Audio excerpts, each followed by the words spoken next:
दोस्तों, भारतीय रेलवे में आपने यात्रा करते समय एक चीज तो कभी कभार देखी होगी कि कोई पैसेंजर ट्रेन को आखिर जो है एक फ्रेट ट्रेन का जो लोकोमोटिव है वो हॉल करता हुआ देखा होगा आपने। जी हाँ, यानी कि वो है WAG-9 WAG-9। जी हाँ, आपने WAG-9 को ही क्यों अक्सर जो है पैसेंजर ट्रेन को जो है वो खींचते हुए देखा होगा रूट्स पर। आखिर ऐसा क्यों होता है और रेलवे आखिर WAG-9 के साथ में ही ऐसा क्यों करता है कि ये पैसेंजर ट्रेन या कोई एक्सप्रेस ट्रेन को जो है वो आपको हॉल करता हुआ दिख जाता है पटरियों पर।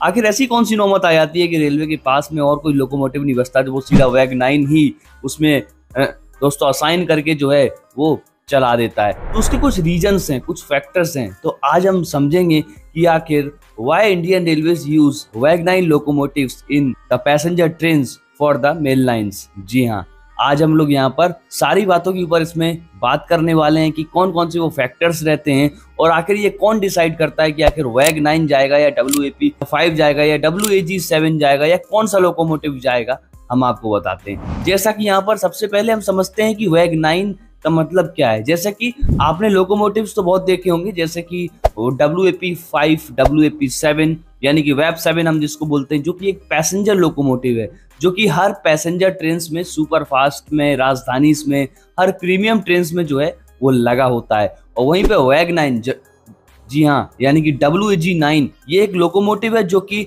गुड्स लोकोमोटिव में काफी फेमस लोकोमोटिव्स है और काफी एडवांस लेवल का लोकोमोटिव भी है। तो आखिर जो है वो WAG-9 का ही इस्तेमाल यहाँ पर क्यों इंडियन रेलवेज जो है वो कुछ पैसेंजर ट्रेन में करती है, तो उसको जानने के लिए आज हम सबसे पहले बात करने वाले हैं कि आखिर जो है वो WAG-9 लोकोमोटिव जो है वो आखिर कैसा लोकोमोटिव है। जी हाँ, WAG-9 लोकोमोटिव सबसे पहले दोस्तों ये एक इलेक्ट्रिक लोकोमोटिव है जो कि स्पेशली डिजाइन किया गया था कि हाई और काफी हैवी वेट को हॉल करने के लिए। एक इलेक्ट्रिकल यूनिट में ये काफी अच्छा लोकोमोटिव माना जाता है जो कि एक डुअल ट्विन के साथ भी जो है अपना काम कर सकता है। अब किसी भी ट्रेन में आखिर कौन सा लोकोमोटिव देता है ये डिपेंड करता है ट्रेन के लोड के ऊपर और उसके रूट के ऊपर कि आखिर उसका रूट है वो कितना लॉन्ग होने वाला है और आखिर जो है वो उस ट्रेन को कितने ग्रेडियंट से होकर के सफर करना है। और इसी के साथ में ये सब जो डिसाइड है वो करते हैं TLC। जी हाँ दोस्तों, यानी कि रेलवे के जो TLC होते हैं जिनको हम जानते हैं ट्रैक्शन लोकोमोटिव कंट्रोलर के नाम से, वो यहाँ पर डिसाइड करते हैं कि आखिर कौन से पैसेंजर या कौन से एक्सप्रेस ट्रेन में आखिर किस प्रकार का जो लोकोमोटिव है वो यहाँ पर असाइन करना है, आखिर उसका लिंक कौन सा होने वाला है।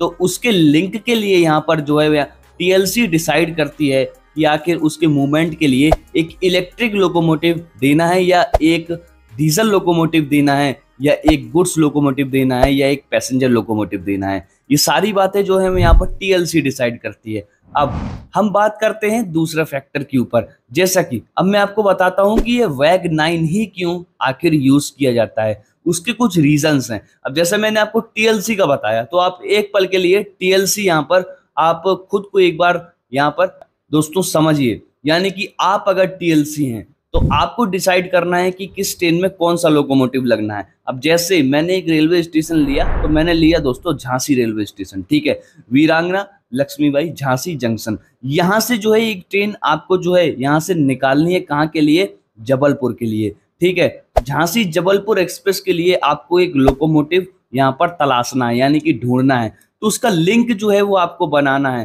तो अब यहाँ पर उस ट्रेन के रैक के लिए, वो एक सुपर फास्ट कैटेगरी वाली ट्रेन है और आप जानते हो कि उसका जो रूट है वो काफी हैवी रूट है और वो काफी बड़े स्टेशन से होकर गुजरेगी। वहां पे ग्रेडियंट भी काफी ज्यादा है, यानी कि उतार चढ़ाव भी ज्यादा है। तो यानी कि वो एक काफी अच्छी ट्रेन है अपने रूट की, ठीक है। अब उस ट्रेन के लिए जो है आपको एक लोकोमोटिव असाइन करना है, वो भी उस ट्रेन को। तो यहाँ पर सबसे पहले आप क्या देखोगे, आप एज अ TLC यहाँ पर सबसे पहले ये देखोगे कि कोई लिंक का कोई स्पेयर लोकोमोटिव आपके पास अवेलेबल है कि नहीं है। यानी कि झांसी लोको शेड में आपके पास जो है वो एक WAP-7 जो उसमें लगता था वो उपलब्ध है कि नहीं है। अगर वो नहीं है तो उसके नीचे फिर आप लोग ये देखोगे कि कोई पैसेंजर ट्रेन हो या कोई एक्सप्रेस ट्रेन हो जो कि झांसी से बन के चलती हो, तो उसका कोई लोकोमोटिव जो कि पैसेंजर का हो, जैसे WAP-4 हो गया या WAP-5 हो गया। अब इन लोकोमोटिव्स को जो है आप सबसे पहले देखोगे, क्योंकि आपकी जो प्रेफरेंस है वो सबसे ज्यादा रहेगी यहाँ पर झांसी जबलपुर एक्सप्रेस के लिए, क्योंकि वो एक सुपर फास्ट एक्सप्रेस की कैटेगरी की ट्रेन है और उसको जो है आपको सबसे पहली प्रायोरिटी के साथ में एक लोकोमोटिव देना है। तो यहाँ पर जो है अब आपको जो है वो झांसी का किसी भी रैक का जो है या किसी भी ट्रेन का जो है एक ऐसा लोकोमोटिव पैसेंजर का देना है जो कि आप उसको काफी आसानी से असाइन कर सकते हो। तो आपने एक गाड़ी का लोकोमोटिव दे दिया जो कि झांसी से लेकर के ग्वालियर के बीच में चलती है, ठीक है। अब उसमें लगता है WAP4, तो आपने वो पैसेंजर लोकोमोटिव जो है वो यहाँ पर असाइन कर दिया किसके लिए, झांसी जबलपुर एक्सप्रेस के लिए, यानी कि सुपर फास्ट के लिए। तो वो जो पैसेंजर का WAP4 लोकोमोटिव है वो आपने उसको दे दिया। अब उसके लिए क्या बचेगा, जी हाँ, अब वो एक पैसेंजर ट्रेन है जो कि डेली अप डाउन करती है झांसी ग्वालियर, ग्वालियर झांसी के बीच में। तो उसमें जो WAP4 लगा था वो तो आपने दे दिया सीधा दोस्तों उसको, झांसी जबलपुर एक्सप्रेस को। अब उसके लिए जो है आपको इंडियन रेलवेज का एक ऐसा लोकोमोटिव देखना पड़ेगा जो कि उसका काम कर सके। सबसे पहली बात यह है कि इलेक्ट्रिक सेक्शन है जिसमें से आपने लोकोमोटिव उठा के देखा। जी हाँ, झांसी से Gwalior fully electrified railway route है, कहीं पर डीजल का कोई रोल नहीं है। तो इसमें जो है जाहिर सी बात है आपको इलेक्ट्रिक लोकोमोटिव ही तलाशना पड़ेगा, और जरूरी नहीं है कि वो पैसेंजर का ही हो, क्योंकि आप जो है एक पैसेंजर गाड़ी के लिए ढूंढ रहे हो और रूट भी काफी छोटा है, यानी कि रूट उसका ज्यादा बड़ा नहीं है, 100-125 किलोमीटर का रूट है। तो कोई भी लोकोमोटिव यहाँ पर जो है अपना काम अदा करके इंडियन रेलवेज को दे सकता है। तो ऐसे में जब पैसेंजर लोकोमोटिव हमको उस सुपर फास्ट ट्रेन के लिए नहीं मिला था, तो इस पैसेंजर ट्रेन के लिए हमको कहाँ से मिलेगा। तो as a TLC traction locomotive controller आप जो है एक ऐसा लोकोमोटिव ढूंढोगे जो कि केवल और केवल इलेक्ट्रिक हो और अपना अच्छा खासा काम कर दे।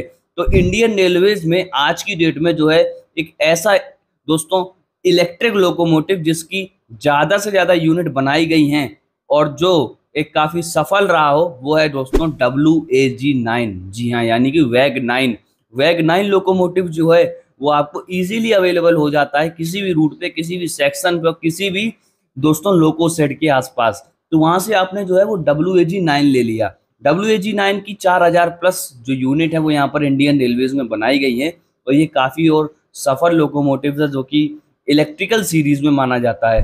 ये इजीली अवेलेबल भी हो जाता है और ये इलेक्ट्रिक ट्रैक्शन के साथ में आता है, और इसीलिए जो है अब यहाँ पर आपने जो है उसको WAG9 असाइन कर दिया। अब वो WAG9 से चलेगी पैसेंजर ग्वालियर झांसी एक्सप्रेस। जी हाँ, यानी कि आप लोग उसको बोल सकते हो कि झांसी ग्वालियर है दोस्तों पैसेंजर, या झांसी ग्वालियर पैसेंजर, या आप ग्वालियर झांसी पैसेंजर, यानी कि वो अप डाउन करती रहेगी वहाँ पे WAG9 के साथ में।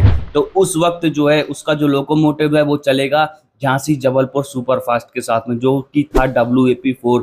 तो यानी कि रेलवेज में, ये तो हमने आपको एक एग्जांपल बताया, रेलवेज में अगर आपने किसी भी ट्रेन को देखा है कि वो WAG9 लोकोमोटिव्स के साथ में अपना सफर तय कर रही है, तो इसका सीधा साधा मतलब यह है कि उसका जो लिंक है, यानी कि उसका जो लोकोमोटिव है वो उससे बड़ी किसी ट्रेन के पास में चला गया है। उससे बड़ी ट्रेन के पास में मतलब यानी कि उससे ज्यादा प्रीमियम, उससे ज्यादा प्रायोरिटी रखने वाली और उससे ज्यादा हैवी और उससे ज्यादा अच्छी जो ट्रेन है, जो कोई भी कैटेगरी हो सकती है, ये सुपर फास्ट हो सकती है, मेल एक्सप्रेस हो सकती है, राजधानी हो सकती है, शताब्दी हो सकती है, ये डिपेंड करता है किसी भी कैटेगरी के ऊपर। तो उसके पास जो है उसका लोकोमोटिव चला गया है और इसको जो है यहाँ पर टेम्परेरी बेसिस के लिए WAG9 या कोई अन्य लोकोमोटिव यहाँ पर प्रोवाइड किया गया है। तो इसका मतलब केवल और केवल इतना होता है। तो दोस्तों मैं उम्मीद करता हूँ आपने इस वीडियो में काफी अच्छी तरीके से समझा होगा और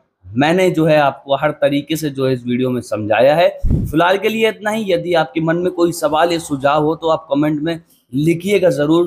तब तक के लिए जय हिंद, वंदे मातरम।